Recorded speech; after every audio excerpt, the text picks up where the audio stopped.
بسم اللہ الرحمن الرحیم۔ السلام علیکم، آپ دیکھ رہے ہیں الف نیوز اور میں ہوں آپ کے ساتھ ماجد علی۔ شامل کرتے ہیں آج کی خاص خبریں۔ G7 ممالک کا کل ورچوئل اجلاس، برطانیہ طالبان پر پابندیاں لگانے پر زور دے گا۔ قومی ایئر لائن PIA نے آج کا کابل فلائٹ آپریشن منسوخ کر دیا۔ وزیر اعظم عمران خان کی زیر صدارت اہم اجلاس۔ امریکہ نے 50,000 افغان اتحادیوں اور ان کے خاندانوں کو افغانستان سے نکالنے کا منصوبہ تیار کر لیا۔ افغان طالبان نے افغانستان بھر میں تعلیمی ادارے کھولنے کا عندیہ دے دیا۔ سینکڑوں طالبان جنگجو وادی پنجشیر کے قریب پہنچ گئے۔ اشرف غنی اور ان کے مشیروں سے کوئی دشمنی نہیں، طالبان رہنماؤں کا بڑا بیان سامنے آ گیا۔ افغانستان اور دنیا بھر کی خبروں سے باخبر رہنے کے لیے الف نیوز کو سبسکرائب کر لیں اور بیل آئیکن کو کلک کرنا نہ بھولیے گا۔ ناظرین، اپنی آراء کا اظہار کمنٹ سیکشن میں لازمی کیجیے گا۔ ہیڈ لائنز آپ نے جانی، اب بڑھتے ہیں خبروں کی تفصیلات کی طرف۔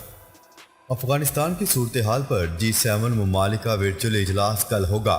عالمی خبرساں ادارے کی رپورٹ کے مطابق اجلاس کے دوران برطانیہ طالبان پر پابندیاں لگانے پر زور دے گا۔ اجلاس میں G7 ممالک افغانستان سے متعلق مشترکہ لائحہ عمل پر غور کریں گے۔ عالمی خبرساں ادارے کی رپورٹ کے مطابق اجلاس میں برطانیہ طالبان پر پابندیاں عائد کرنے پر زور دے گا۔ برطانوی دفتر خارجہ کے مطابق برطانیہ امریکہ کو انخلاء کی ڈیڈ لائن میں توسیع کے لیے بھی دباؤ ڈالے گا۔ توسیع سے لوگوں کو نکالنے کے لیے پروازوں کا سلسلہ جاری ہے۔ خبر کے اگلے حصے میں بات کرتے ہیں۔ کابل سے پاکستانیوں اور غیر ملکیوں کے انخلاء کا معاملہ، PIA نے آج کا کابل فلائٹ آپریشن منسوخ کر دیا۔ افغانستان کی صورتحال کے پیش نظر کابل ایئرپورٹ سے قومی ایئر لائن نے آپریشن شروع کر رکھا ہے، جس میں PIA کی پروازوں کے ذریعے کابل میں پھنسے پاکستانیوں کو واپس لایا جا رہا ہے۔ تاہم PIA نے آج کا کابل فلائٹ آپریشن منسوخ کر دیا ہے۔ PIA نے کابل کے لیے آج 3 پروازیں چلانے کا پلان ترتیب دے رکھا تھا۔ ترجمان کے مطابق PIA نے ایک روز کے لیے کابل کی پروازیں منسوخ کر دی ہیں۔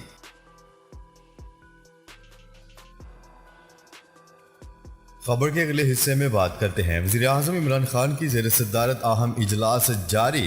نیوز رپورٹ کے مطابق وزیر اعظم عمران خان کی زیر صدارت اجلاس جاری ہے، جس میں ملکی سیاسی صورتحال اور قومی امور پر مشاورت جاری ہے، جبکہ افغانستان کی موجودہ صورتحال کا جائزہ اور اپوزیشن سے متعلق امور بھی زیر غور ہیں۔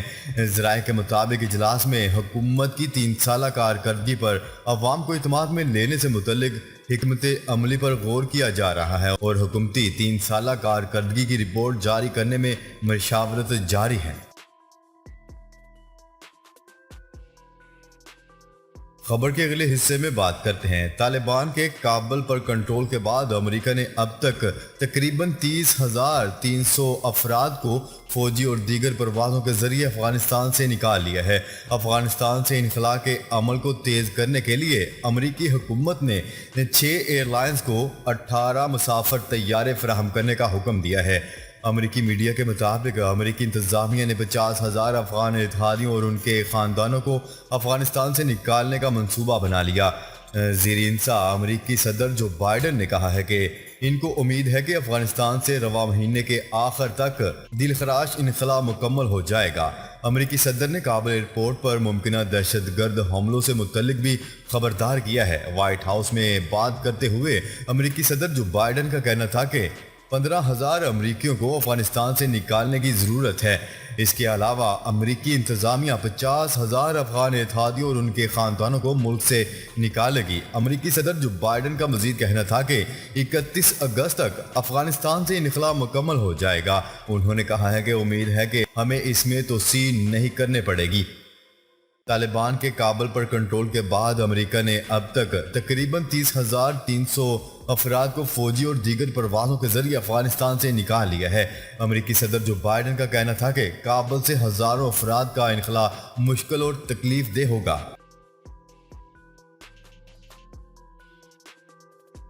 خبر کے اگلے حصے میں بات کرتے ہیں۔ افغان طالبان نے افغانستان بھر میں تعلیمی ادارے کھولنے کا عندیہ دے دیا۔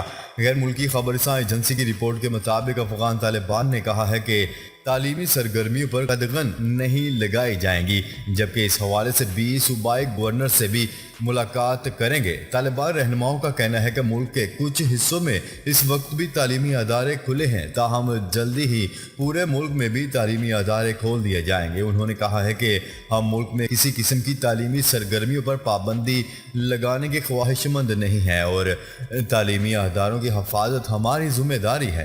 طالبان کمانڈر جلد 34 میں سے 20 صوبوں کے سابق گورنر اور بیوروکریٹ سے ملاقاتیں کریں گے اور ان کی حفاظت کو یقینی بنانے کے لیے اٹھائے گئے اقدامات سے آگاہ کریں گے۔ افغان طالبان رہنماؤں کا کہنا ہے کہ جو لوگ ملک چھوڑ کر جانا چاہتے ہیں وہ جا سکتے ہیں، کسی کو بھی ملک چھوڑنے سے نہیں روکا جائے گا۔ دوسری جانب کابل ایئرپورٹ پر ملک چھوڑنے والوں کے ہجوم میں اضافہ ہوتا جا رہا ہے اور شدید بد انتظامی دیکھنے میں آ رہی ہے، جس کی وجہ سے گزشتہ روز 7 افراد بھگدڑ کے دوران کچل کر ہلاک ہو گئے۔ طالبان نے کابل ایئرپورٹ پر بد انتظامی اور افراتفری کا الزام امریکی فوج پر عائد کیا ہے، جبکہ امریکہ کا کہنا ہے کہ طالبان کے خوف کے باعث ایسا ہو رہا ہے۔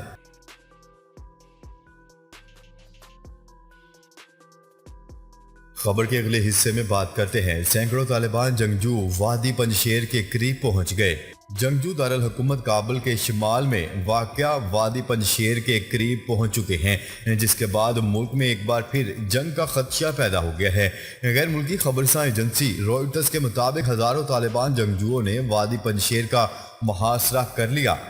افغانستان میں طالبان تقریباً کابل سمیت ملک کے تمام حصوں پر قابض ہو چکے ہیں اور اس وقت ملا عبدالغنی برادر سمیت ان کی اعلیٰ قیادت افغان دارالحکومت میں موجود ہے اور ملک میں حکومت بنانے کے حوالے سے غور و فکر کر رہی ہے۔ ایسے میں صرف پنجشیر ایک ایسا علاقہ ہے جو اب تک طالبان کے کنٹرول سے باہر ہے۔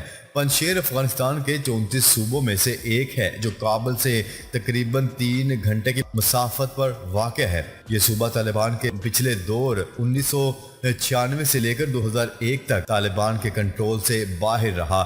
دوسری جانب احمد شاہ مسعود کے صاحبزادے احمد مسعود نے کہا ہے کہ ان کے ساتھ صرف پنجشیر کے لوگ ہی نہیں بلکہ دیگر صوبوں سے بھی لوگ ان کے ساتھ آ کر مل رہے ہیں۔ اتوار کو خبرساں ادارے روئٹرز کو پنجشیر سے دیے گئے ایک انٹرویو میں ان کا کہنا تھا کہ اگرچہ وہ جنگ نہیں چاہتے تاہم ان کے جنگجو لڑنے کے لیے تیار ہیں۔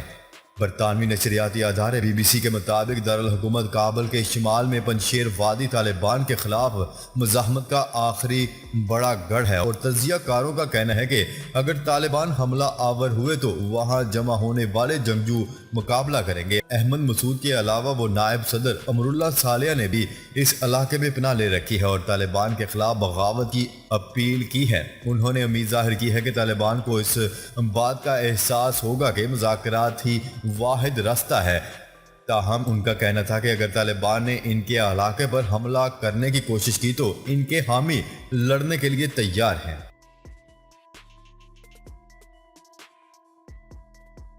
خبر کے اگلے اور آخری حصے میں بات کرتے ہیں۔ طالبان رہنما خلیل الرحمان حقانی نے کہا ہے کہ اشرف غنی اور ان کے مشیروں سے کوئی دشمنی نہیں ہے۔ افغان میڈیا کے مطابق طالبان رہنما خلیل الرحمان حقانی نے کہا ہے کہ کابل آئے تو حامد کرزئی اور عبداللہ سے ملاقاتیں ہوئیں۔ حامد کرزئی اور عبداللہ کو حوصلہ دیا کہ وہ ملک چھوڑ کر نہ جائیں۔ انہوں نے کہا ہے کہ ہمارے ساتھ جنگ کرنے والوں کے لیے عام معافی کا اعلان کیا گیا تھا، جبکہ اشرف غنی اور ان کے وزراء، مشیروں اور فوجی جرنیلوں سے کوئی دشمنی نہیں ہے اور وہ افغانستان واپس آ سکتے ہیں۔ خلیل الرحمان حقانی نے کہا ہے کہ افغانستان میں قومی حکومت بنانے کے لیے سیاسی قیادت سے مشاورت جاری ہے، جبکہ ہم نے امارات اسلامی کے قیام کا اعلان کر دیا ہے۔ ان کا کہنا تھا کہ گلبدین حکمتیار سے بھی بات چیت جاری ہے۔ طالبان رہنماؤں سے اپیل کی گئی ہے کہ عالمی میڈیا اور بین الاقوامی برادری لوگوں میں خوف نہ پیدا کرے۔ طالبان رہنماؤں نے کہا ہے کہ افغان قوم نے کبھی کسی کے سامنے سر نہیں جھکایا، لیکن افغانستان میں آج کے بعد خون ریزی اور جنگ کا کھیل ختم ہو گیا ہے۔ انہوں نے کہا ہے کہ کوئی بھی ملک چھوڑ کر نہ جائے بلکہ مل کر افغانستان کے لیے کام کریں۔ جی تو ناظرین، اب تک کے لیے اتنا ہی۔ مزید خبریں لے کر بہت جلد آپ کی خدمت میں حاضر ہوں گے۔ تب تک کے لیے اپنا خیال رکھیے گا۔ اللہ نگہبان۔